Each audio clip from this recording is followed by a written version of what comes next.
Peace and blessings. This is season 2 of Mental Wellness for the Culture. I am so excited to welcome you back to this platform, to this opportunity to talk about mental wellness. This is our opportunity to interact and engage and talk about the path to mental wellness as a part of our daily life. This season on mental wellness for the culture, I plan to talk to experts, and our number one expert today is Dr. Gabby. Dr. Gabrielle Carey Johnson is here with us from her office of Gabby Cares of South Florida. Welcome, Dr. Gabby. Thank you so much for inviting me and having me on. Absolutely. I have been watching you from a distance for quite a while. And then I was able to meet you in person, and we were able to provide moments of collaboration in order for us to continuously work in our field of mental health. Mhm. Please tell me and share with our audience, how did you decide to become a mental health clinician? All right. So I've always enjoyed psychology and counseling and mentoring. I remember when I was back at Northwestern in high school and mentoring at a local elementary school near there. And lo and behold, when I moved back after finishing undergrad, I started doing casework. I was really big into nonprofit work and creating programs for nonprofits. Some was Boys and Girls Club in Gainesville. And then when I came back, I was helping with that here, also with Guardian Ad Litem. So I ended up doing casework and fell in love with a lot of the clinicians that I was partnering with. And I honestly just fell into it where I was pushed and nudged by all of my supervisors and the clinicians I was working with as their case managers. Why don't you Mhm, look into it? Which I did. And mhm. lo and behold, here I am, Dr. Gabby in family therapy, and started my private practice. And yeah, just loving it. I love it. I love that story. I think it's important for our audience to understand that you could just be walking around, minding your own business, but then something clicks and you're like, okay, this is the career for me. Let me follow this path. Hmm. Full disclosure, Dr. Gabby and I are co founders of an amazing nonprofit organization called SEAT Incorporated, the Center for Equitable Access and Treatment of Trauma. So please share a little bit about that merger and how we are working in the community with SEAT Incorporated. Ooh, well, I am so excited for what we are doing. So we do know the importance within our community that therapy is something that is needed. Over the past several years, they finally have shifted over to accepting it within our community.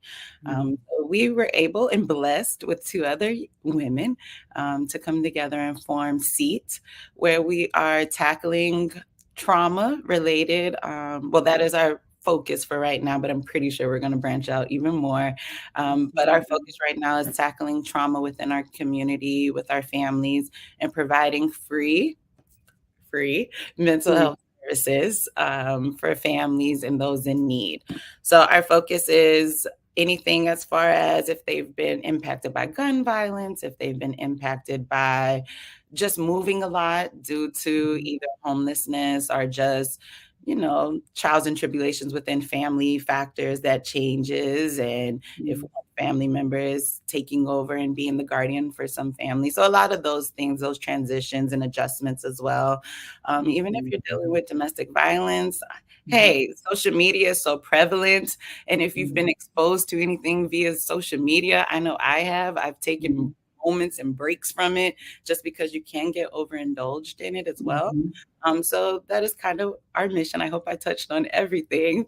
I think you did. I think you did. Definitely. Seat is available to our community, and we want to make sure people in the community know how to get in touch with us and that we have this amazing grant that we received from the Carry Me Foundation in order to provide clinical services to those that have experienced gun violence and trauma related to guns.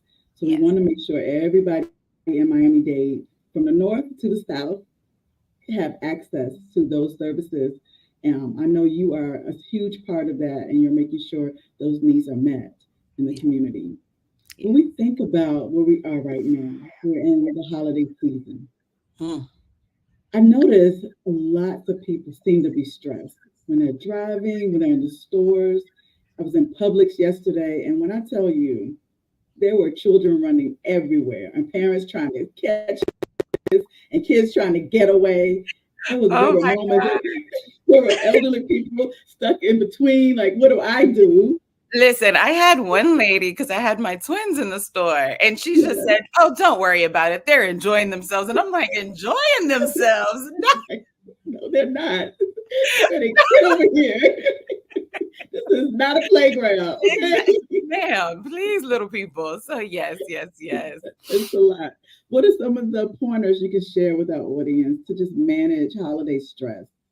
Um, Some things I would say is check in with your family members, check in with each Mm-hmm. other, delegate tasks. As the women and matriarchs of our families, we think we're supposed to do it all and take it all in. Mm-hmm. Call up everybody and say, hey, look, you bring these three dishes and I'll bring these three dishes. So cutting back, also making a happy space in your home, even though it is Thanksgiving and it's the holidays, it is a lot of stress. Mm-hmm. You are cooking, you're trying to organize and plan a party, you're trying to travel and see what family members you can meet. Just see if you can find a happy space. If it is, do something enjoyable. Maybe it's switching up the traditions. Maybe it's not so much of doing what you've been doing, but maybe it's having brunch. Maybe it's, hey, for the day, we'll go to the park instead, or we'll do something outdoors.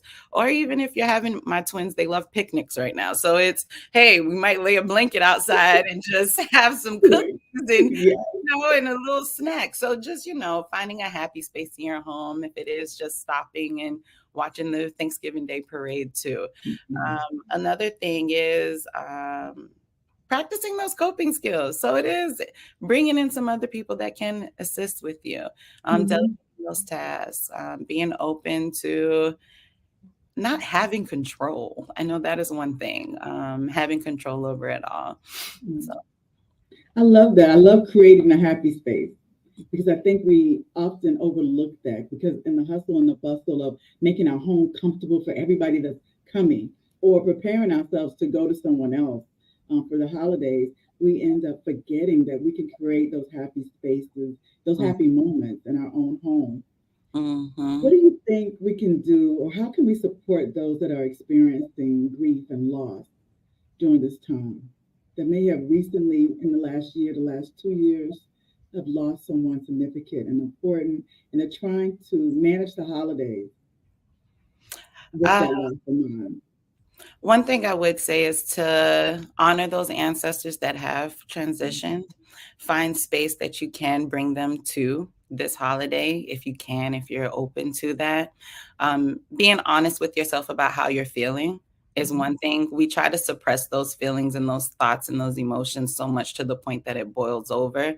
And that's when you shut down or you isolate, but being honest about it, letting people know, listen, I'm just not in the mood. And maybe it is switching and you're not creating a full on Thanksgiving spread, but Mhm. maybe it's, hey, I'm gonna make their favorite dish. I know when my Mhm. aunt passed a couple years ago, her favorite was rice and peas that she would always bring. So that Yeah. was my thing that I would always make sure that we would have on the table. And it's almost like to honor her, so to speak, Mhm. and still have a space. Maybe it is just doing a mantle if you need Mhm. to, writing a letter. Mhm. What are you Yeah. thankful for? Honoring and identifying that part. What did they bring to you? What is still in your heart that is still lingering Mhm. on, Mhm. Mhm. that you can still share and, pass down to the next generations that are there. So, Mhm. I love that. Just that opportunity to honor your ancestors and just take that moment to recognize it and accept the fact that that person is no longer in your presence, but they have left you a gift of some mhm, type that you can carry with you.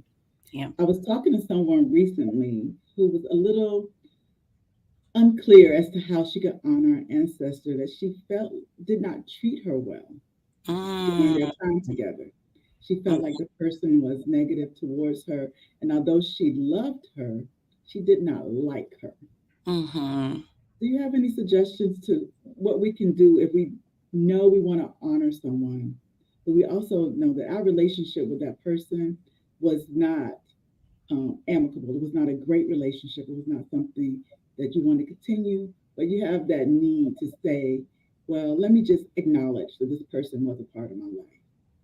So you can acknowledge them. I don't know, something clicked in my mind is when you're thinking of working with a bully, quote unquote, or trying to find a way to forgive a bully. It's kind of different, especially when it's layered, when it's a family member, somebody that is close to you. The main thing I would always tell my clients is you got to put yourself first in those predicaments. How can you find peace with knowing you did what was best within that relationship? And what did you learn from that relationship? Our relationships, whether they're good or bad, you're going to learn something about yourself. So what growth moments did you gain from it? What lessons did you learn that you could pass on to, hey, if it's your kids or your nieces, your nephews, your godchildren? And then how can you continue to grow and expound on that part? And also, most important, provide yourself the grace that, yes, it was a trying time, that relationship, but at the same time, hey, look where you are now. And see if you can, reframe that mindset almost.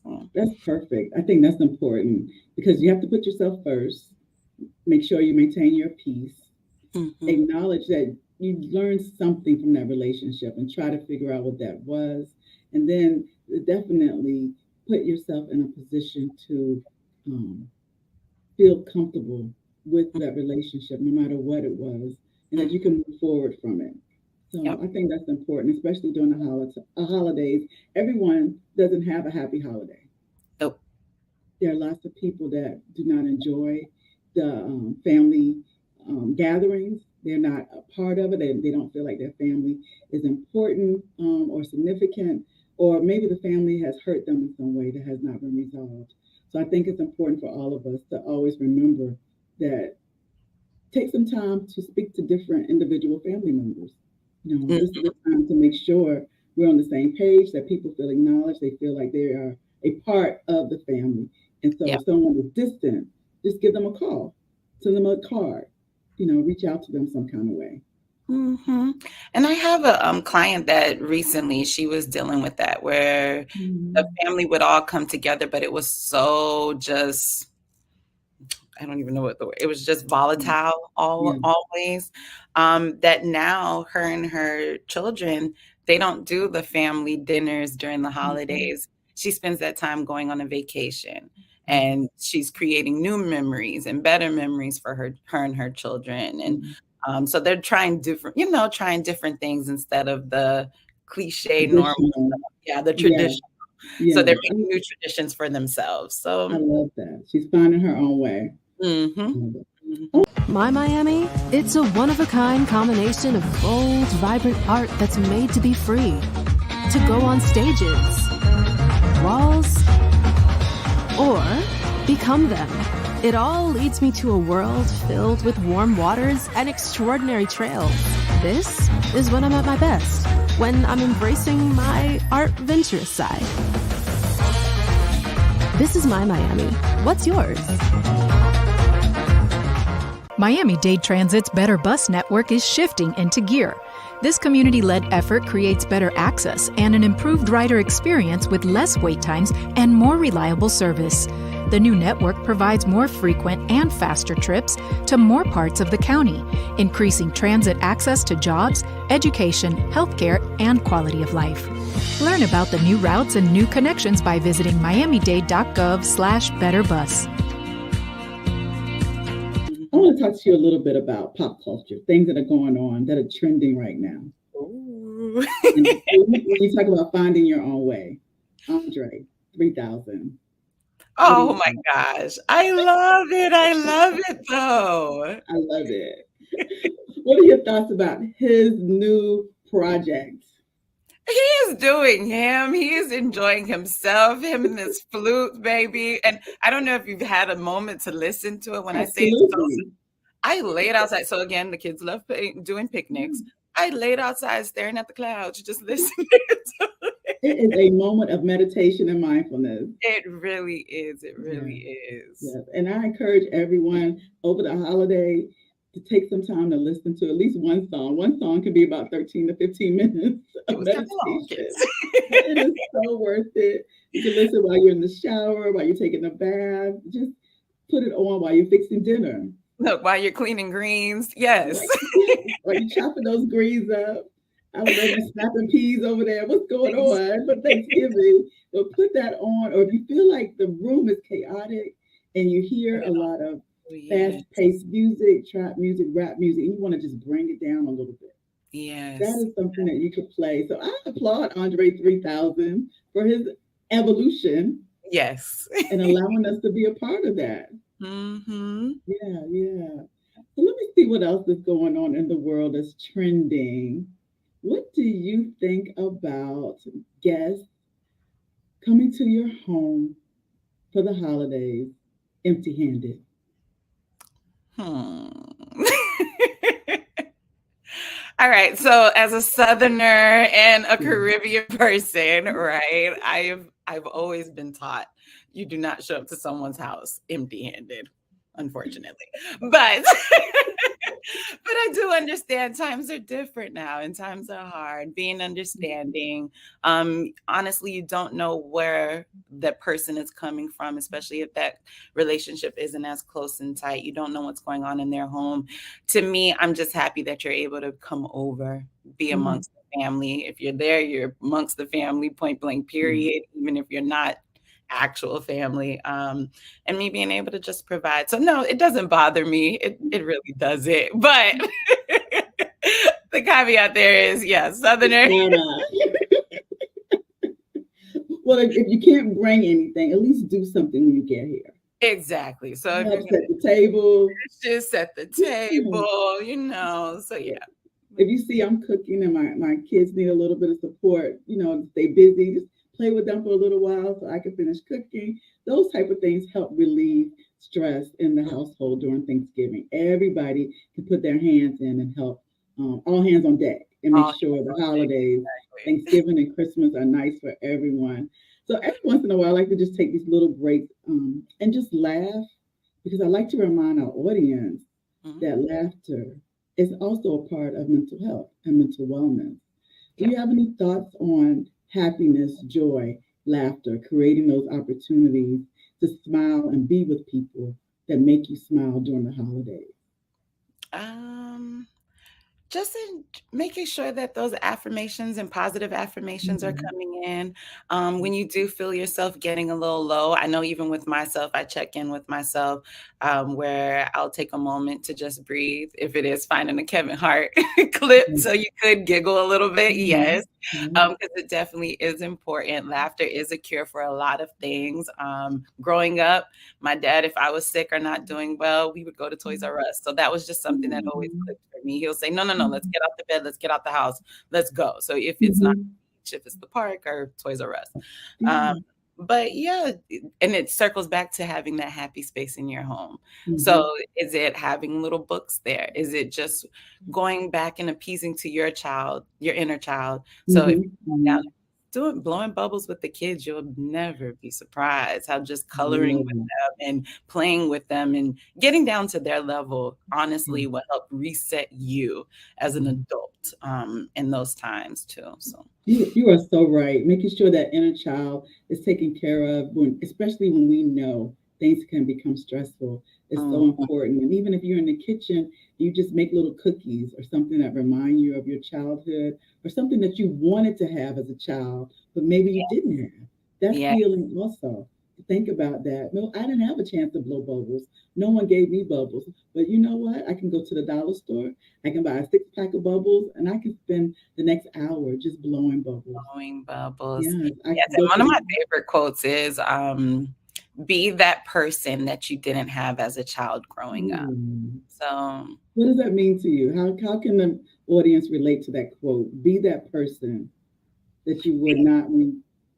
So being that person that you weren't able to have growing up is just making sure that you're mindful of what are those spaces and gaps that we're missing that you can think of, and how can you pass that on for the next generation. So even with your kids, even the kids that you interact with, your friends' children, So how can you stand there? How can you be there? One thing is validating children's experiences. I always call them little people because they are little people. They have emotions, they have thoughts, they have feelings, they have everything we have, just we have a little bit more years on top of theirs, right? So how can we stand in that gap for them? So yeah. I love that. I love that. And we always have to remember gratitude during the holidays. Do you mind sharing one or two things you are grateful for? 2023 has been a very busy year for everybody. We've had to do a lot of changing and pivoting, but in the back of your mind, you can always develop your own gratitude list.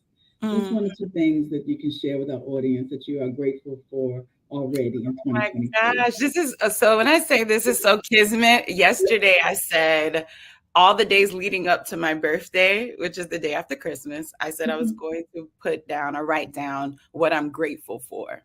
So let me start that now. I love it. So are you journaling? You have a gratitude journal that you're using to write this down? I'm going to put it on sticky notes and then just put them in a jar. So every day I'm going to write that down. And then at the end of the year, I'll take them out and just review them. But some of the take note, family. You can do the same thing. Sticky notes, a jar. Write down one thing every day you're grateful for. I love that. Thank you, Dr. And even if you don't have a jar, I tell my clients, where's your Flanagan's green cup? Just use the green, stick it in there. Know we go to Flanagan's. Let me see. A couple of things I'm grateful for, of course, is life and health. My children, my family, they're my total support system. Without them, I don't know where I would be. And then also friends. Between you, Delphine, I have Brittany, I have so many people, wonderful, wonderful women that to me mentor me. The friendship is family, point blank period. And just being open, being transparent, being vulnerable with others as well. My ability to be vulnerable. Hey, that's a place to be grateful to and be. I love that. I love that. And how can you, what would you should suggest our audience put into place so they can start to develop and understand gratitude? Sometimes that gets lost. We're doing so many things, especially I feel like mothers and wives and women in general, we are overwhelmed. And we don't get a chance to really stop and say, okay, this is where I stand. This is what I'm grateful for. Any suggestions to kind of help evoke that spirit of gratitude during the holidays? Start small. It's not so much of thinking of, oh my gosh, I have $1 gazillion in the bank and a private jet waiting to take me and whisk me off to Bora Bora. Look, those are my dreams. There it is. But what are you doing here? What is going on? But no, it's just staying small. What are those small things and those small nuggets within the days that bring a smile to your face, that make you happy, that bring butterflies? If it is your daughter just waking up in the morning and just saying, you know what, mommy, I love you so much because you're awesome. And you're like, but I'm not awesome. But then it's being mindful. No. You are doing something right. Absolutely. And I think us as mothers, we do that a lot because we're like, oh no, we can do so much more. But hey, let's start at the bare minimum. Our children are happy. Our children are thriving. And they're loved. They show it. They tell us. I love it. I love that. What about for our men, our husbands, our boyfriends, the partners, the males in our lives, the fathers, the grandfathers, the uncles, our brothers, our sons? Any messages for them as to how they can create the same opportunities to kind of mentally write gratitude lists? Or go ahead and journal about gratitude.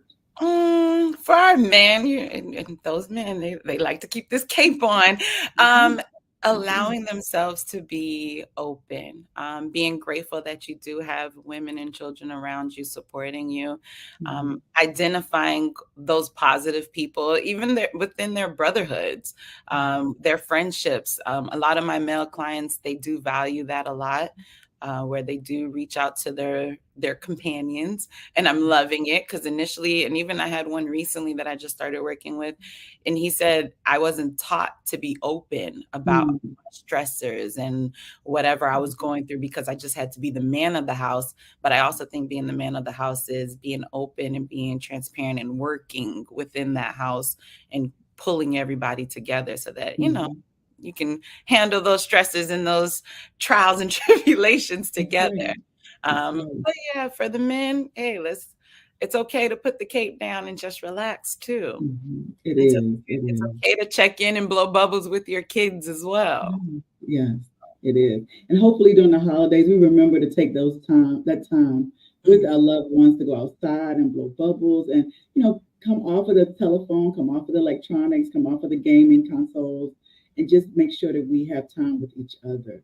I am so grateful for my family. I'm grateful for the culture, to allow mental wellness for the culture to come back for a second season, and to know that mental wellness is important for this platform of the culture, and that they always make it a priority for mental health clinicians to come on and have conversations about issues that are important in our community. Our community has access to Dr. Gabby, but I also want our community to know a little bit more about Dr. Gabby. So, are you ready for some quick questions, Dr. Gabby? Uh-oh, yes. Take a deep breath. It's not going to hurt, I promise. Okay. Share with your audience your favorite juice. My favorite juice? Oh my gosh. Tropicana mango pineapple juice. Sorry, yes. Mango pineapple juice. Tropicana. I've never had it. Everybody get on board. It must be good. Is it good by itself and with additional? Yes. Okay. Yes. We will look into that for the holiday. Add that to the bar. Oh, it'll be on the bar. Tropicana pineapple mango juice. I got it. Yes. What about your favorite cookie? My favorite cookie? Oh my gosh. Chocolate chip.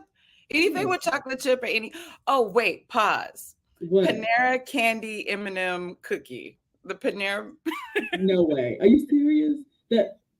I've seen those. I've never tried them. They're so good. Oh my God. Okay. We'll be visiting Panera, looking up the candy. It's like the M&Ms, right? The M&M candy. Yes, I've seen that. Okay. Tell us about your best vacation. Oh, my favorite vacation, honestly, was this past summer. My dad, for his birthday, he wanted everybody in Jamaica. So that was just hard. But we took all the kids, everybody, and just to see him in Jamaica, because that's his hometown, of course, his home island.